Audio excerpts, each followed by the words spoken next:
We've all heard the Hanon exercise number 1.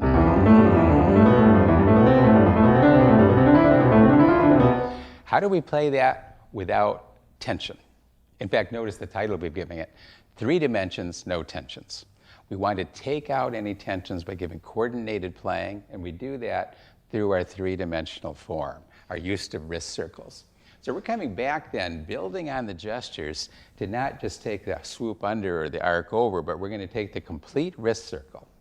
And to do so, we're going to take hands alone, and we're going to give a preparatory exercise that's vital. Each of the Hanon exercises then are accompanied by these preps.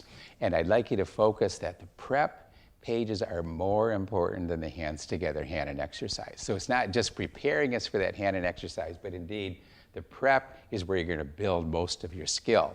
The hands together Hanon exercise is almost an afterthought to the value of the preps. It's that much concentration of important information and concentration on exact precision motion. Let's take a look. I'm going to start with the right hand because usually our right hand's a little more coordinated than the left hand. So if we can find the gesture in the right hand so it feels comfortable, then we can look at the mirror image in the left hand. Our right hand actually became a model for the left hand, and ultimately they can feel equally comfortable. So right hand, prep 1, we're going to take a complete wrist circle here by dropping under and then the over the top.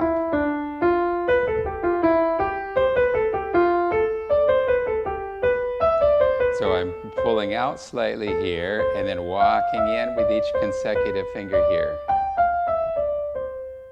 So notice the 3-dimensional form. Now, that's a preparation for the exercise itself, and we have in our exercise D.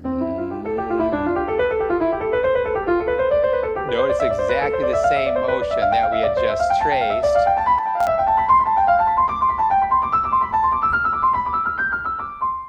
And follow through at the end. Left hand, similarly, dropping in. And walking here, drop, walk.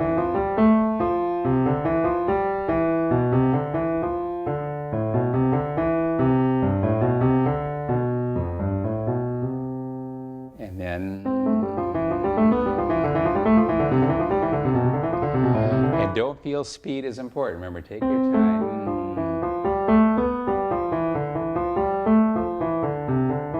It's okay to take a rubato also. Sometimes the thinking is that, oh, I need to take this at a metronomic speed, and the metronome is really important. I would say just the opposite.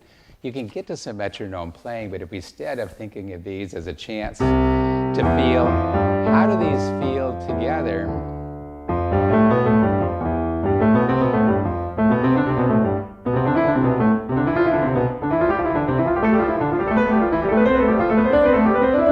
Notice how much speed and how comfortable it felt because I'm willing to take a little stop and rest point and get to know the gesture.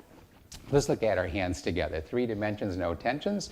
We did the hands alone, and what you've probably observed as soon as you go into this, that we have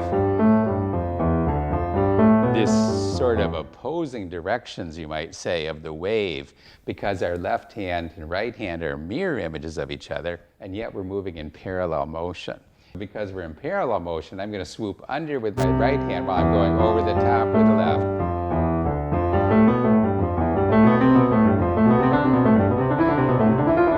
And at first, this may seem pretty foreign and rather difficult, but you'll get used to it. And you see right away then too how important doing the preps are, because that preps become automatized, and then it's easier to put it hands together. A little hint. We're opening the hand here, aren't we, for starters?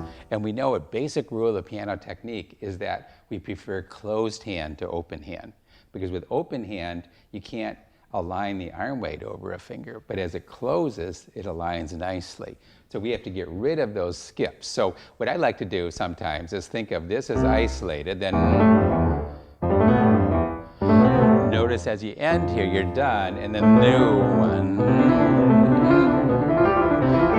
So it feels very relaxed because we're emphasizing the closed position of the hand as opposed to open.